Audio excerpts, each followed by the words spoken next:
it's lonely at the top. Yeah. We've all heard that familiar phrase, right? Yeah. Maybe even felt it sometimes. Mm. But what if it's like more than just a cliche? What if it's actually a quiet uh, leadership epidemic, sort of subtly, insidiously eroding organizations from the inside out? That's a really powerful way to frame it, and it resonates, doesn't it? Imagine this scenario, and maybe this sounds familiar to you listening. You're facing a critical decision. Yeah. A really big one. Could shape the future of the whole organization. Everyone's looking to you for the answer, for direction. Right. The pressure's on. Exactly. Yeah. But there's nobody really at your level who truly gets the sheer weight you're carrying. You can't really show vulnerability to your direct report. No, they see you as the boss. Precisely. And your own boss, well, often they're just too caught up in their own, strategic battles to really engage with yours properly. So where do you turn? That is the reality for so many leaders, isn't it?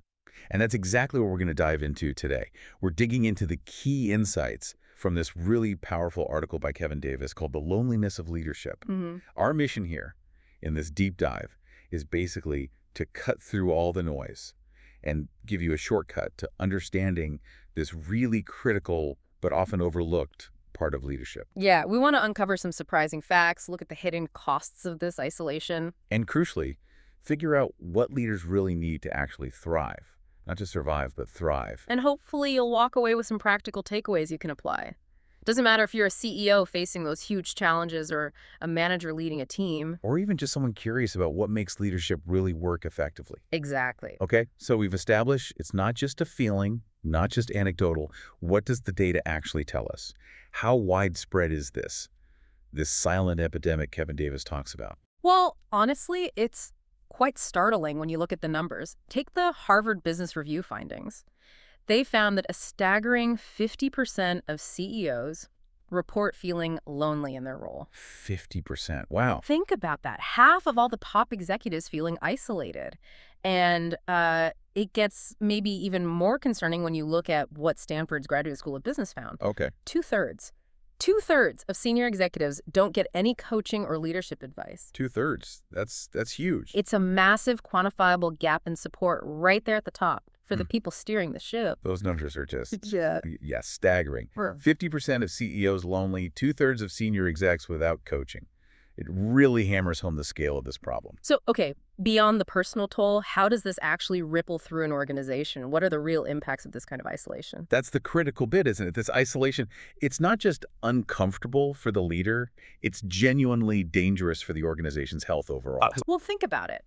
When leaders are operating in that silo, it inevitably leads to slower decision-making. Why? Because there's no real robust sounding board. Right, no one to bounce ideas off properly. Exactly. And you see a significant increase in burnout rates. The burden is just too heavy for one person to carry indefinitely. Makes sense. Innovation suffers too, because you're missing those fresh perspectives, those outside views, and, maybe most concerning thing, the strategic blind spots. The things you just can't see yourself. Precisely. And only a peer perspective, someone outside your immediate reporting structure, can really illuminate those. Without that trusted outside view, critical insights just get missed.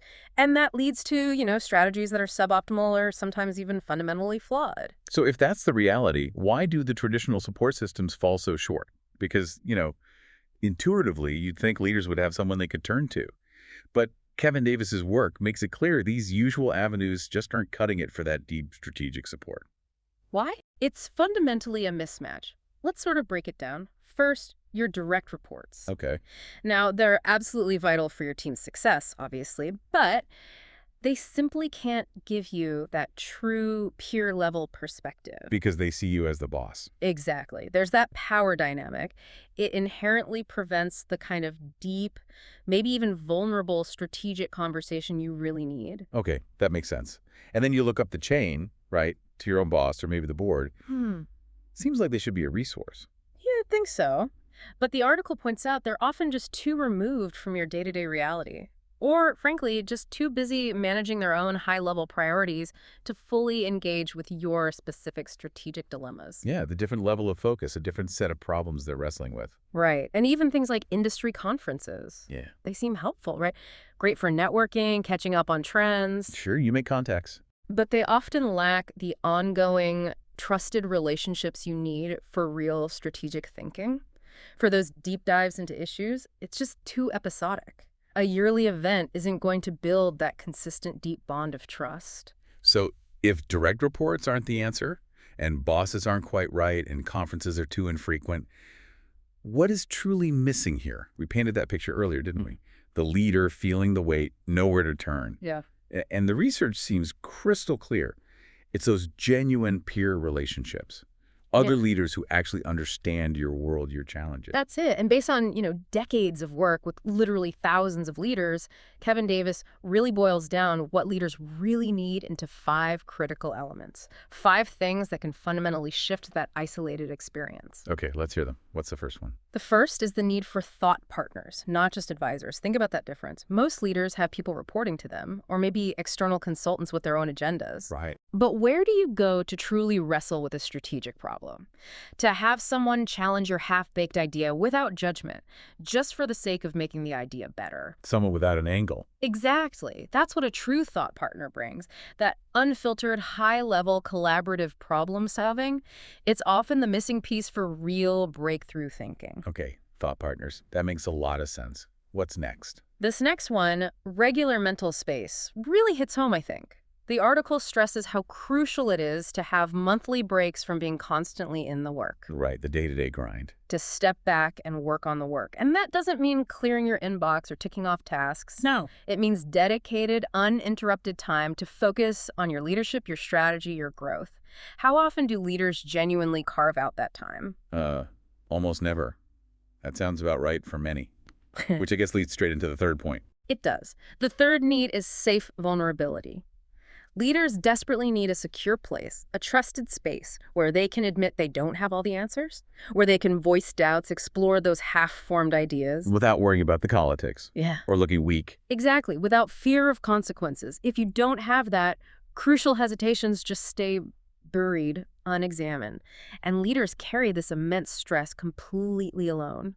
It all comes down to trust and psychological safety, which are incredibly rare commodities at the top. Safe vulnerability. Okay. Number 4. Fourth is needing diverse perspectives. The research really highlights the huge benefit of getting exposure to leaders from totally different industries. Getting outside your bubble. Precisely. These are people who aren't stuck in your industry's echo chamber. They can challenge your basic assumptions, offer completely fresh viewpoints, spark ideas you'd just never encounter within your own sector. It's like having a built-in innovation lab, in a way. I like that. A built-in innovation lab. Okay. And the 5th one. And finally, number 5 is accountability partners. These are peers who will, candidly call out your blind spots, the things you simply can't see about yourself or your strategy. You still have conversations. Yeah, but in a supportive way. And they actively support your growth journey.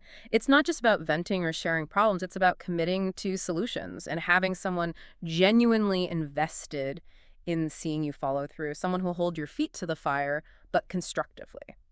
Okay, so thought partners, mental space, safe vulnerability, diverse perspectives, and accountability partners. It's really striking how these 5 things paint this picture of ongoing deep engagement, not just quick check-ins now and then. Absolutely. Which brings us to this really compelling observation in the article, what Kevin Davis calls the monthly leadership retreat you never take. He actually challenges leaders to ask themselves this question. Yeah. When was the last time you had several uninterrupted hours just to think strategically about your own leadership growth? Yeah. Not about projects, not about problems, but about you as a leader. And the answer for most leaders. He says most leaders can't even answer that question. It just doesn't happen. And that's the core of it, isn't it? There's this pervasive tendency for leaders to be so busy managing the urgent, the day-to-day crises, the immediate demands. City out fires all the time. Exactly. So that investment in their own self-development just gets constantly pushed aside, neglected. They're always pushing projects forward, solving the immediate problem, but their own strategic growth, it takes a back seat. It's a really dangerous cycle to get caught in. But the article points out that transformational leaders, the really effective ones, they're different. They understand this trap. They actually create rhythms, is the phrase used, rhythms that force them out of that daily grind. Okay, so how do they do that? What does that look like practically? Well, specifically through things like monthly peer forums, dedicated time with other leaders, Yeah. setting aside that strategic thinking time we talked about, and really nurturing those deep, ongoing relationships with people who genuinely get the weight of leadership. So it's about building a consistent habit of development, not just waiting for a crisis to force you to reflect. Exactly. It's proactive, not reactive. And the good news here is these aren't just abstract ideals. The article actually gives some concrete examples of communities that are specifically designed to tackle this isolation problem and provide those missing elements we've been talking about. Oh, good. So there are practical solutions out there. Yes. For instance, there's one called the Interchange, and this one is tailored specifically for CEOs and superintendents. Okay, the interchange. What does that involve? It sounds really thorough. They offer monthly 2.5-hour virtual sessions. It's designed for mission-driven CEOs to collaborate on innovative solutions. So real work gets done. Yeah, it includes strategic thought starters from organizational experts, actual collaborative problem-solving in small groups, and even peer coaching focused on their most pressing leadership challenges right now. That sounds incredibly valuable. And there's even optional one-on-one coaching available between the monthly sessions. It involves a 6-month commitment, which signals they're really looking for sustained engagement, not just a quick fix. Right, building those rhythms. Okay, so that's for CEOs and superintendents. What about other leaders? Well, for a broader group, directors, VPs, managers, even emerging leaders, there's another community called The Exchange. The exchange, you got it. This one's a monthly 2-hour virtual community. It focuses on leadership frameworks from a book called The Great Engagement and features interactive workshops on transformational leadership principles. Interactive is key. Definitely. And it also includes peer coaching and those crucial accountability partnerships we mentioned earlier. The whole goal here is to provide immediately applicable tools and strategies, helping leaders cultivate those 5 essential needs. And again, it's a 6-month commitment, really emphasizing that consistency. And what's interesting, you mentioned interactive. Both of these communities make a point of using things like breakout rooms and interactive exercise. Yeah. Which seems like a really smart way to maximize engagement and fight off that, Zoom fatigue we're also familiar with. Absolutely. It ensures these aren't just passive lectures where you drift off. They're designed to be dynamic, collaborative spaces where real connection happens. Okay, so these communities sound like practical ways to apply these ideas. Oh. Now let's talk about the bigger picture again, the compounding effects of making these choices or not making them. The article draws a pretty stark contrast, right, between the costs of isolated leadership and the benefits in community. It really does. And the costs of staying isolated, they just keep adding up month after month. Yeah, what are we talking about specifically? We're talking slower strategic thinking because you lack that diverse input, that challenge. Increased decision fatigue, just sheer exhaustion of carrying it all alone. I can imagine. Consistently missed opportunities for innovation because you're stuck in your own perspective. Growing leadership blind spots, things you just can't see about your own approach or the market. And ultimately, And of course, a much, much higher risk of burnout, which leads to talented leaders leaving their roles, or worse, staying but being completely disengaged. The costs are huge. okay, that's the cost side. Pretty bleak. Yeah. But what about the flip side? The benefits of investing in community. Well, every month you spend actively engaged in a peer community doesn't just stop those costs from piling up. It actually compounds into incredible benefits. Like what? You get sharper strategic thinking because you're drawing on collective wisdom, diverse experiences. You gain increased confidence in your decisions because you know you've really pressure tested them, explored different angles. That makes sense. More robust decisions. Exactly. You find fresh perspectives on tough challenges, which accelerates your own leadership development much faster than going it alone. And crucially, you experience renewed energy and purpose because you're not carrying that full weight by yourself anymore. So when you lay it out like that, the accruing costs versus the compounding benefits, the choice seems pretty clear, doesn't it? It really does. Are you letting the costs pile up, or are you actively investing in compounding those benefits? We invest so much in our team's development, right? Training, coaching, and we invest in our organization's growth, new systems, strategies, and that's all essential. Of course. But what this whole deep dive really highlights is that your own leadership development deserves that same level of depth, that same consistency of investment. It's not some kind of optional extra or a luxury. No, it's a necessity. Absolutely fundamental. And like Kevin Davis says so powerfully in the article, leadership is hard. Being a leader is a privilege, but you don't have to do it alone. That really sums it up. You don't have to do it alone. Yeah. So as you, our listener, go back to your day, maybe thinking a bit differently about leadership, consider this core question from Kevin Davis's work. The The question isn't whether you need peer relationships, it's whether you'll prioritize creating them. Think about those rhythms we discussed. What rhythms are you building or maybe not building into your own leadership journey for your own development and support? Yeah, are you actively cultivating those essential connections, the ones that will truly allow you, and by extension your organization, to thrive in the long run? Something to really think about.